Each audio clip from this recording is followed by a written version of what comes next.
নতুন বছর শুরু না হতেই দাওয়াত পেয়ে গেলাম, তাও আবার ভাবির বাসায়। ভরপুর হাঁসের মাংস আর সাথে থাকবে চাপটি। দাওয়াত পেয়ে আমিও ছুটে গেলাম ভাবির বাসায়। হ্যালো এভরিওয়ান, আসসালামু আলাইকুম। কেমন আছেন আপনারা সবাই? চলে গিয়েছিলাম ভাবির বাসায়, দাওয়াত দিয়েছিল ভাবি। শুধু আমরাই না, আমাদের সাথে আরো গেস্টরা থাকবে, আমাদের পছন্দের সবাই একসাথে মিলে অনেক বেশি আনন্দ করেছি। যাদের বাসায় গিয়েছি তাদেরই কোনো খবর নেই, হঠাৎ তারা আসলো, এসে আমাদের দেখে তো পুরাই অবাক। দুই বোন মিলে বাইরে গিয়েছিল, যে এক গাদা বেলপুরি নিয়ে আসলো, এরপর মুড়ির ভর্তার মশলা নিয়ে আসলো, যেহেতু মুড়ি মাখাবে। আমরা সবাই কিন্তু মুড়ির ভর্তাটা অনেক বেশি পছন্দ করি, যেই কথা সেই কাজ। এদিকে আমার বোন বসে গিয়েছে মুড়ি ভর্তা বানানোতে। সে কিন্তু প্রত্যেকটা খাবার এক্সপার্ট, ওর হাতে একটা জাদু আছে। এই কারণে মুড়ি ভর্তাটা মাখার দায়িত্ব বোনকেই দিয়েছি। এরপর মুড়ি ভর্তা মাখা হয়ে গিয়েছে, এদিকে ভাইয়া আর আমার জামাইকে দিয়ে দিয়েছি, তারা ওদিকে খাচ্ছে। আর এদিকে আমরা পাশের রুমে চলে এসেছি, আমরা সবাই একসাথে বসে খাবো।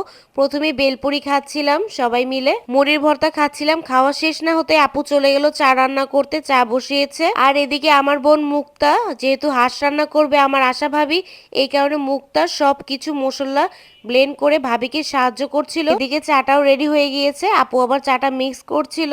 যেহেতু হাঁস রান্না করতে মোটামুটি ভালো টাইম লাগে, এই কারণে এদিকে আমরা চা খাচ্ছিলাম আর ওদিকে ভাবি হাঁসের মাংসটা বসিয়ে দিয়েছে। ভাবির হাঁসের মাংসটা কিন্তু অনেক বেশি মজা হয়েছিল খেতে। অন্য একদিন আমি ভাবির হাঁসের মাংসের পুরো ফুল রেসিপিটি শেয়ার করব আপনাদের সাথে। এদিকে আমাদের হাঁসের মাংসটা সুন্দর করে মশলাগুলো কষিয়ে মাংসটা বসিয়ে দিয়েছে, এদিকে মাংস রেডি হচ্ছে। আর ওদিকে ভাইয়া চলে গিয়েছে চাপটি আনার জন্য। যেহেতু ভাইয়া আগের থেকে অর্ডার দিয়ে এসেছিল, চাপটি নিয়ে এসে বলে আমরা একটু অবাক।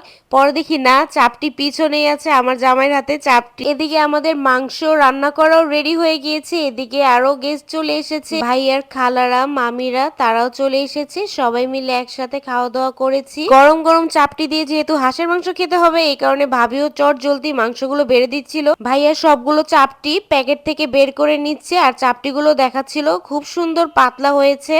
প্রথমেই ভাইয়াদের বসিয়ে দিয়েছি, বলেছি আপনারা খান, আপনারা খেয়ে আগে বলেন যে কেমন হয়েছে খাবারটি খেতে। খাবারটি তো বেশ মজা হয়েছে, তা দেখে বোঝা যাচ্ছে। আর রান্না করেছে আমার ভাবি, খাবার খেতে মজা হবে না তা কি করে হয়। আর এদিকে আমার শোয়েব ভাই খেতে খেতে এত বেশি প্রশংসা করেছে। আপনার কাছে কেমন লেগেছে হাঁসটা খেয়ে? আলহামদুলিল্লাহ, খুবই ভালো, খুবই টেস্ট। আর সবচেয়ে বড় কথা হলো আমার বাড়ি এসে ভোলা, যারা মোটামুটি ভোলার বিষয়ে যাদের অভিজ্ঞতা আছে, ভোলা এলাকায় এই শীতে মিনিমাম কয়েক কোটি হাঁস খাইব, তবে হাঁসের রান্নাটা খুবই ভালো লাগছে। আবার ভালো হবেই না কেন, ভাবি হয়েছে বরিশালিয়া। হ্যাঁ, বরিশালিয়ার আর ভোলায় হাঁস কি পরিমাণ খাইতে পারে রান্না দেখলে বোঝা যায়। হাঁসটার যে কালার, এই কালারটা দেখলে বোঝা যায় হাঁসটা কত টেস্ট হবে। খাওয়ার দরকার হয় না, কালার দেখলে বোঝা হাঁসটা টেস্ট হবে। সত্যি অসাধারণ, অনেক টেস্ট হয়েছে, মুখে লেগে থাকার মতো। ধন্যবাদ আমাদের আশা ভাবিকে রান্না করার জন্য। এরপর আমরা চলে গেলাম, আমরা সবাই মেয়েরা একসাথে বসে খাবো বলে সবাই মিলে একসাথে খাওয়ার মজাটাই অন্যরকম। আমরা এক প্লেটের মধ্যে নিয়েছি, সবাই মিলে একসাথে খেয়েছি, অনেক বেশি আনন্দ করেছি ভাবির বাসায়। ধন্যবাদ ভাইয়া ভাবিকে এত মজাদার খাবার খাওয়ানোর জন্য। আর শীতের মধ্যে চাপটি হাঁসের মাংস তো আমাদের অনেক বেশি পছন্দ।